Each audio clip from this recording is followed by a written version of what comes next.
December 18th, 1948 in Burbank, California.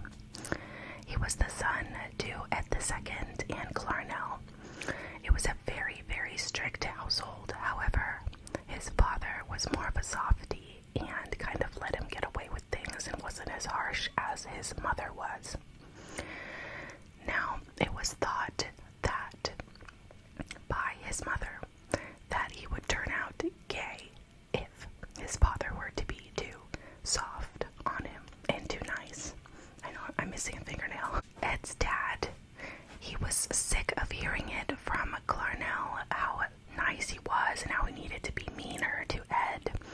So he began to kind of back off and kind of rejected his son in a way. But he was definitely the better parent, and it was sad because he started treating him a lot more harshly. So, because he needed some attention, Ed, the son, he needed some attention, so he started to act out in school, typical, and then, he got bullied a lot. He ended up getting pretty awful grades, and because of that, his teachers were really upset, and the reason he got the bad grades is not because he wasn't smart per se. It was more because he saw teachers as an authoritative figure, so he didn't want to respect them. It was kind of like his way of getting back at his mother, He was very, very tall for his age, and of course, throughout adulthood, a lot taller than others. I believe he was like 6'7" or 6'8", something ginormous. And kids would really tease him about being really tall. So he started to get picked on, and he was really bummed out about that. Like, his own life is bad. And then he goes to school, and he's getting treated harshly there as well.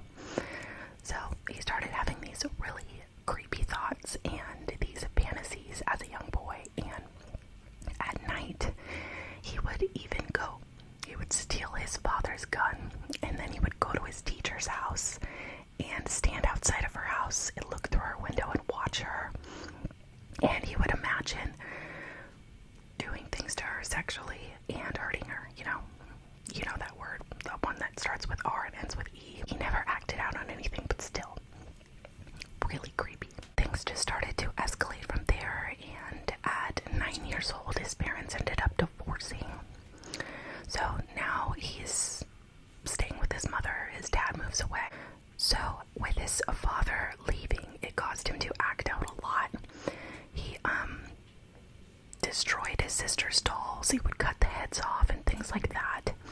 And then when he didn't sufficiently calm his cravings by doing that, he decided to up it up a notch and take it upon himself to hurt the family cats as well. And I found out that a lot of serial killers actually have a thing about cats. So when there's someone who goes around murdering women specifically, they typically have shown at a younger age that they did torture or hurt animals, especially cats. And it has something to do with cats having more of a feminine vibe. Side note, but twice he killed the family cat. Once it was because he thought that the cat liked his sisters more than him. Yeah.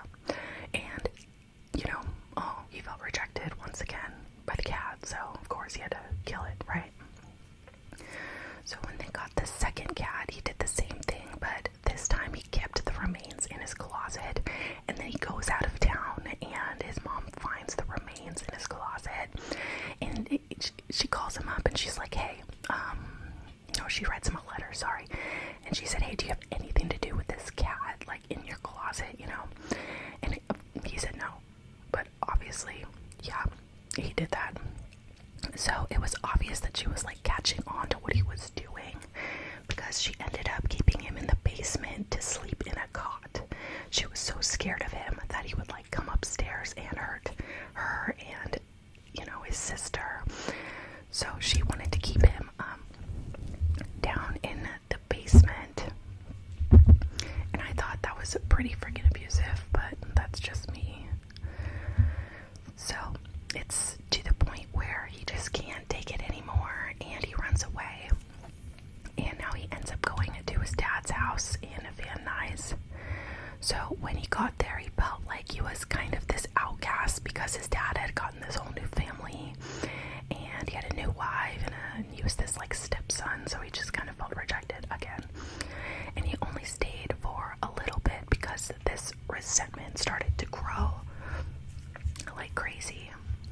even more when his dad took him to see his dad's parents, his grandparents, and this was in Aspen, so he brings him up there, and his dad just leaves him there.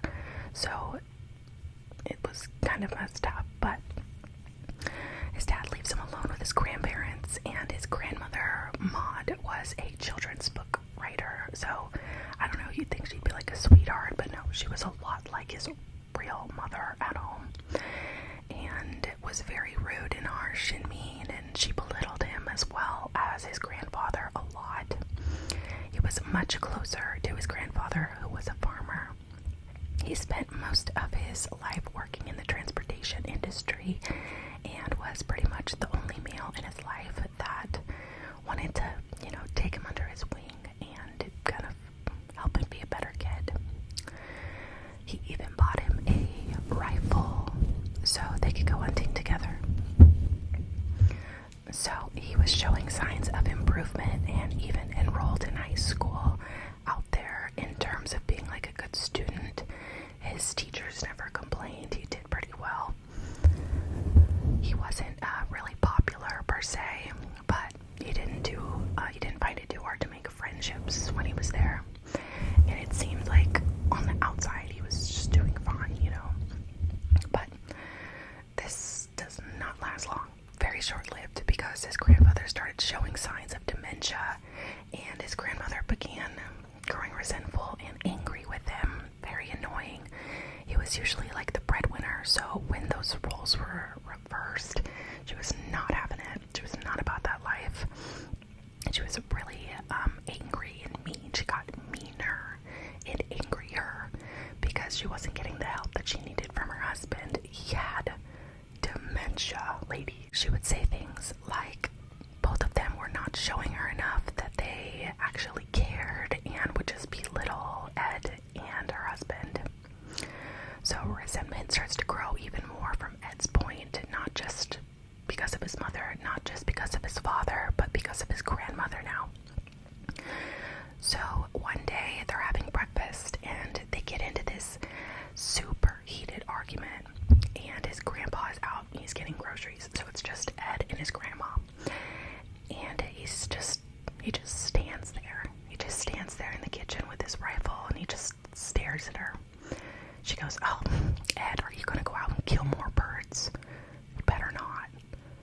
And he just pauses, and he thinks about everything that she said to him, everything that she's done to upset him, and he just brings her up to the bedroom after he shoots her. And that's it. He just leaves her in the bedroom. So before his grandfather gets home, he's starting to worry, and he realizes that, oh my gosh, my grandpa's gonna come home and he's gonna see what I did to his wife. So then his bright idea is to then kill his grandfather. So when his grandfather gets home, I think he was just kind of hanging out on the porch, and he comes inside and does that.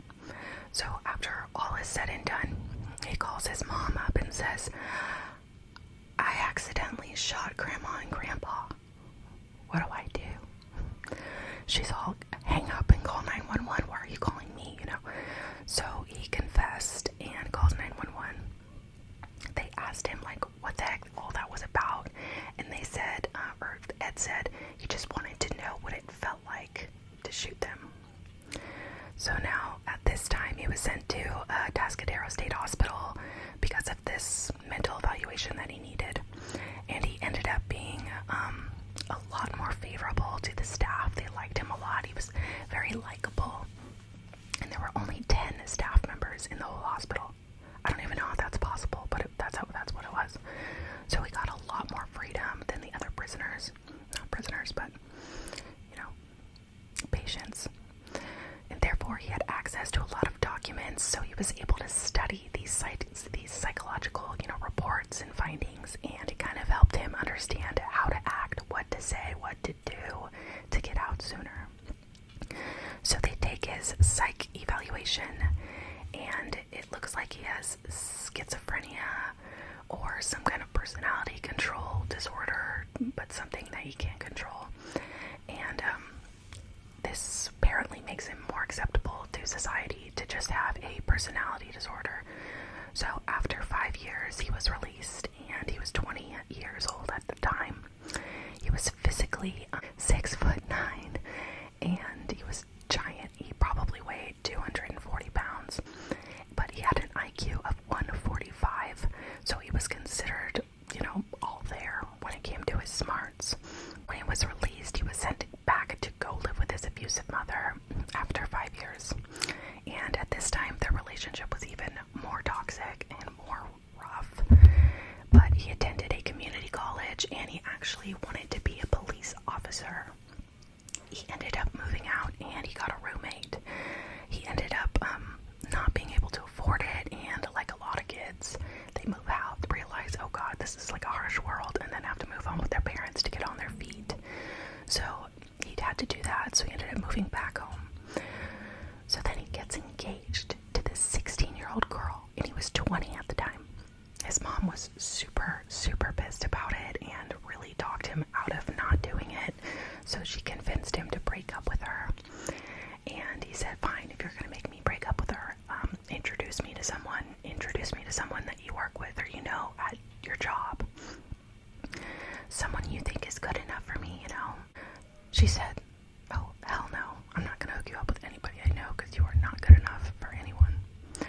So he thinks, fine, I'm not going to wait for her to find someone for me. I'm going to go find someone on my own. So he thought that he should get this well-paying job like we all want to do and try to find a place to work, but he tried working for the police department, but he got rejected again because of his height and his stature. And this really hurt him, so he ended up working for Department of Transportation instead in California. It's so funny because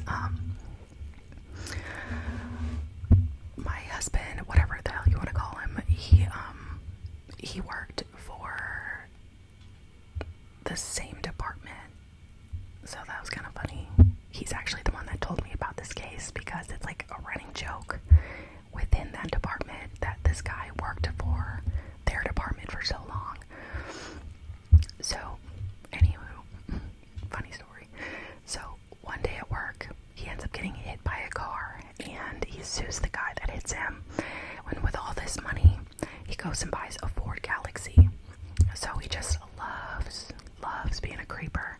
One of those guys that just loves to drive around Santa Cruz or wherever, but he was in Santa Cruz. So he would just drive around and just look at girls and just be a freaking weirdo. Oh, and now he's just being a weirdo, cruising through Santa Cruz, and he wants to pick up some hitchhikers. So he does this for a while, but he's planning on harming some in the future, but he just wants to get used to picking them up and kind of playing out different scenarios in his head. So he plays out these different ideas for around 150 women until he feels confident enough on May 7th, 1972, near Berkeley, and he picks up 2 women. They were headed to go see some friends at Stanford University. So Anita Laquesa was a very, very family-oriented young girl and spent a lot of time at her family farm. She was the oldest sibling. And then Marianne Pesh was very spunky, super confident, and one of 5 kids. Her brother also went to college with her, so it made her parents feel a little more comfortable that she would be around someone who would be kind of keeping an eye on her. And they came from a very wealthy family. She actually had traveled like all of Europe and went to Germany for 7 years for her father's job and spoke fluent German. Now they were both 18 years old and were very popular, and they were in a mood where, they just wanted to explore, and they actually turned down a ride from one of their friends this day, and they decided to hitchhike instead. So Ed pulls over, and they were kind of scared at first because of his ginormous stature. Even sitting down, they could see that this guy was big, and it kind of like took them aback. They ended up getting in the car because they felt comfortable with him due to the fact that he had some stickers on his bumper of the car that were of the university his mom worked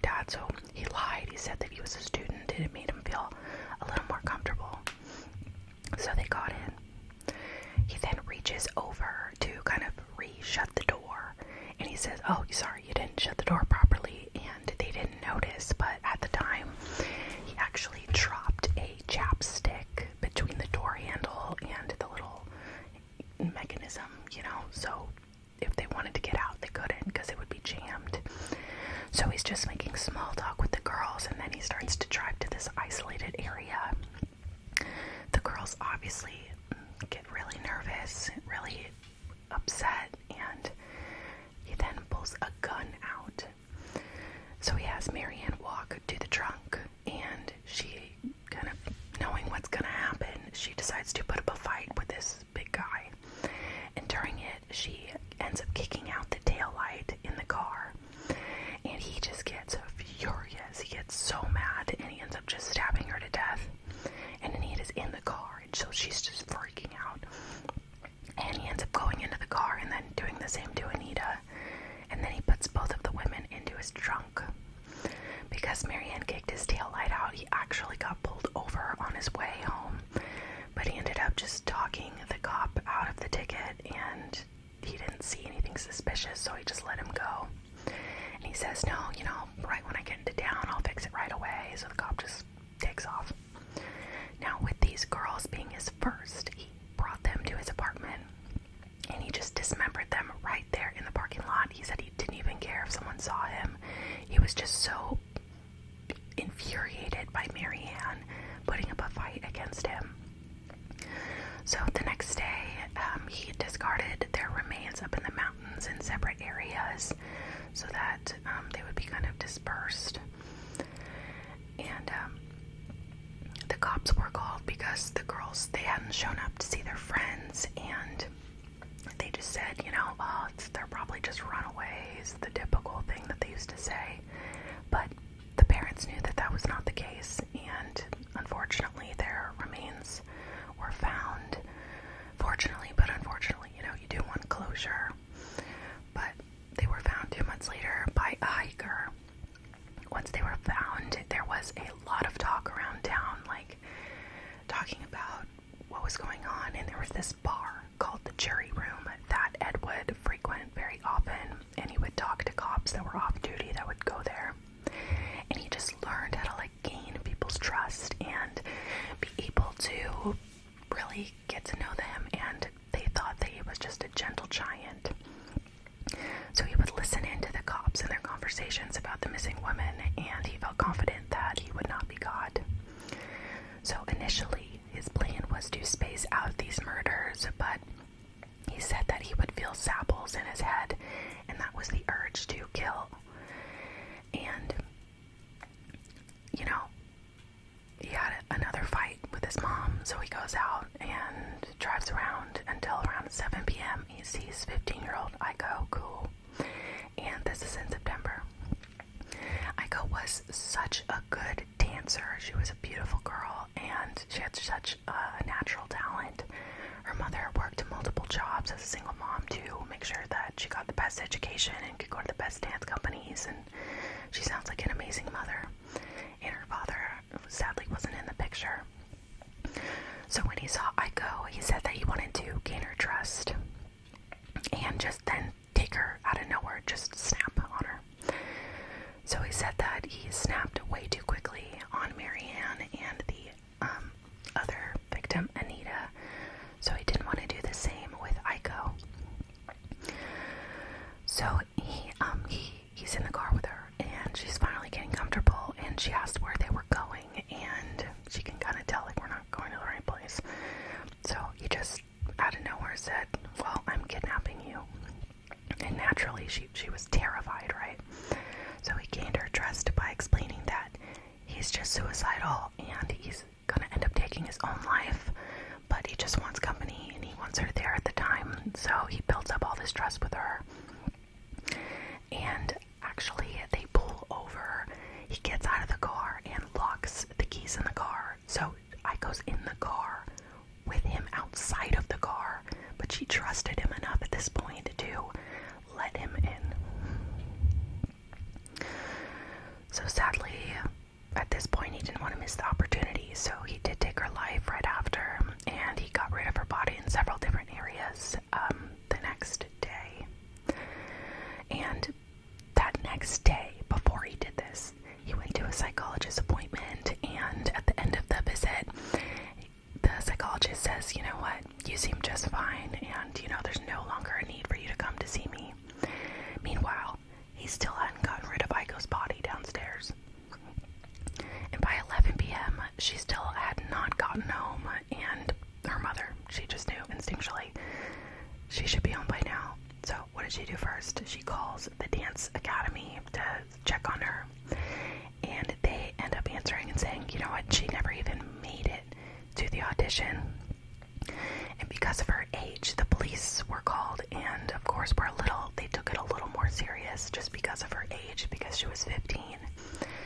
So her grandparents and her mom would go out looking for her every single day.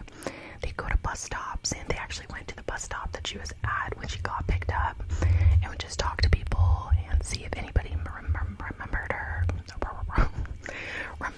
from that night.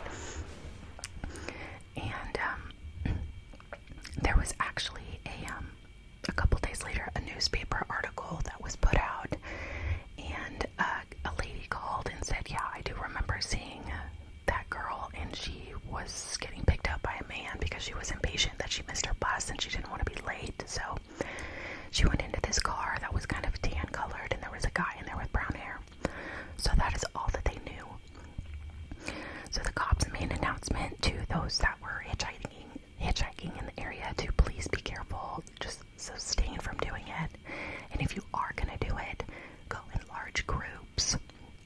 They would even pick girls up that were hitchhiking cops, and they would just take them to the station and kind of, hold them for a little while, give them a good talking to, A few months go by, and Cindy Shaw was then taken next. She was 18 and one of 2 daughters.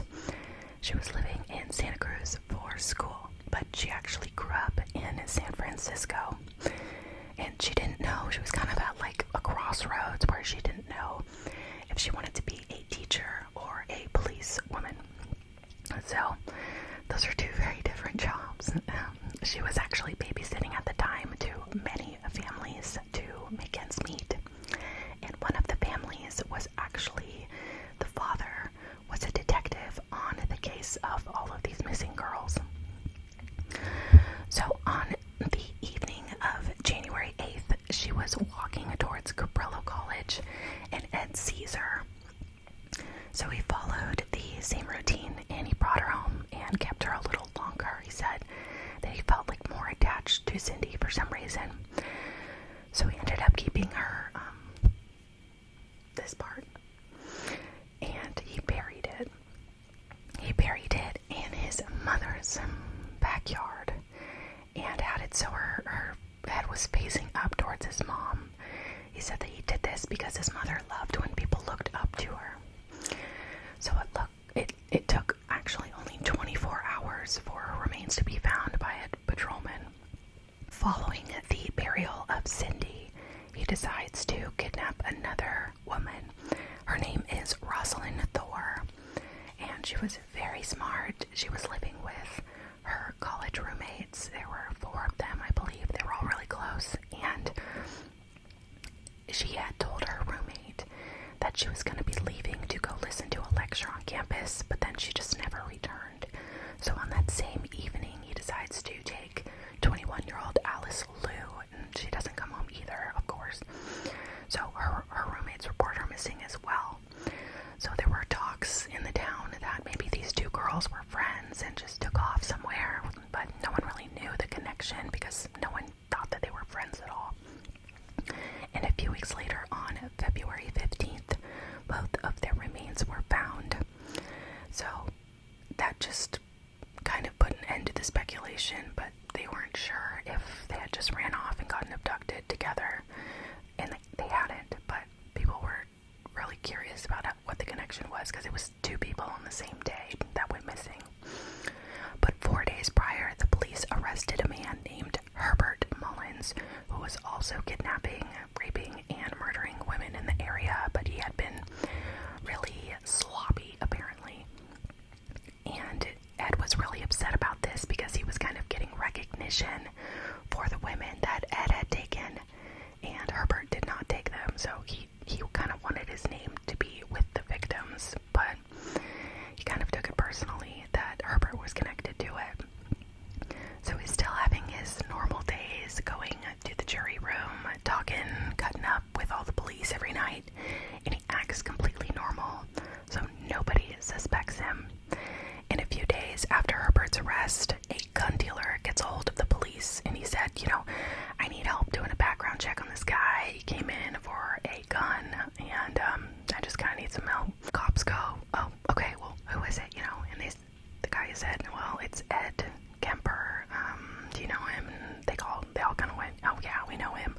So they didn't want to rock the boat because that was their buddy, right? So they sent out a rookie detective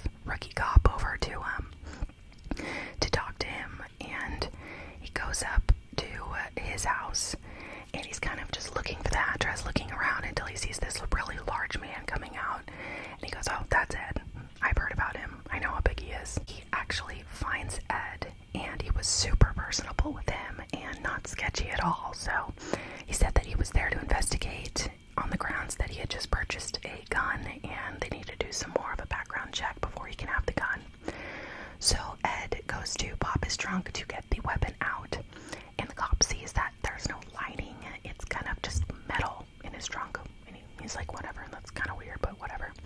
Because Ed was being very cooperative. So he just gave him the gun. The cop left. It was no big deal. At this point, the police knew nothing, but he thinks that they're trying to trap him. So Ed's thinking the cops are onto me, but the cops had no idea. So in his mind, it starts like spiraling, and he's getting anxiety like crazy. He's going nuts, and he's like, what am I gonna do? So he doesn't want his mom to find out and be embarrassed. So what does he do? He takes her life. He ends up murdering his own mother in the house. And, there's nothing he can really do other than be disgusting. So what he does is he dismembers her. He does some sexual things to her as well, like all the other victims. But he takes his mom's head and he puts it up on the mantle. And this is gross, but he uses it as like a dartboard. He's just so angry at his mother. And then he realizes that his mother, Sally, is going to be coming over, that they had plans, or, they talk often, and they're going to realize that she's gone. So Sally and Ed get in touch. Ed's like, hey, come on over, yada yada. And he invites her over just to murder her. So he's kind of at this crossroads, and he doesn't want to be, and he's like, I don't want to get caught, but I also want to be recognized for everything I've done. Upon thinking about, do I want to be caught, or do I want to just fly under the radar for as long as possible, he finally decides, I'm just going to call the cops and confess. So he goes to Puebla, and he's in a phone booth. He calls up the cops, and he says that he has done something terrible. And it was actually an outright confession to killing his mother, but the officer just didn't take Ed seriously because he knew him, and he thought he was kidding. So the cop actually hangs up. Then he calls again, and he's like, hey, I need to speak to the head detective of the Go-Ahead killing case. So the detective gets on the phone and starts to talk to him, and now they're taking him more seriously. He says that he's just kind of giving the detective more information that only the killer would know. So finally he's like, please believe me, and they take him seriously. They go to Ed's mother's house and find his mother and her best friend. And they stay on the phone with him while the cops go and pick him up from the phone booth. He couldn't stop talking about the murders and all the gruesome details, and it was just this huge weight off of his chest. He was happy to kind of work with them and everything finally, but the cops, they didn't even want to hear it. The details were just too gruesome, and he was just so callous and just loved talking about it. And they were like, dude, just stop until we get to the station.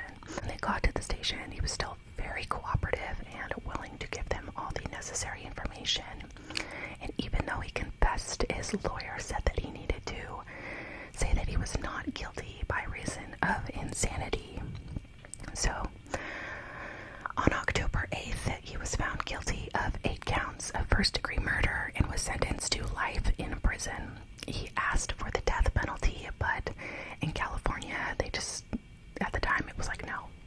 Kind of like now. It's like nobody's getting murdered, I feel like, on death row because of Gavin Newsom. And that's a whole other thing. But anyway, he was given 8 life sentences, and he has been eligible for parole multiple times, but every time he goes up to the parole board, he gets in front of him and he says, I'm not ready for society. Society is not ready for me. I don't want to leave prison, and I'm comfortable where I'm at.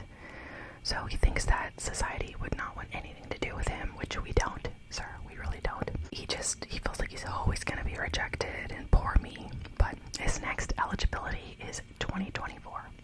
So 2 years. So let's hope that he still wants to stay in there. When he was put on the stand, it was kind of like the graphicness of the details that he was saying was just outright cruel, and all of the victims' families were there, so they had to hear everything. But I could have gone into a lot more detail with what he did to the victims, but it's very, very bad, so I don't even want to get into it. But there was a lot of sexual stuff, and we don't really know why he did what he did.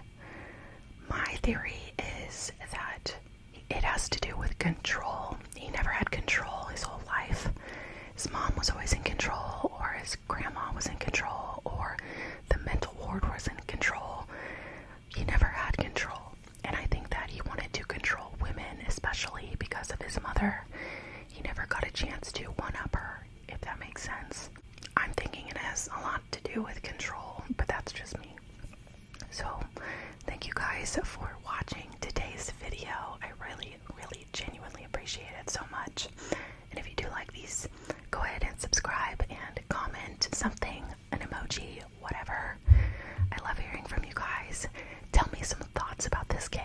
really wanted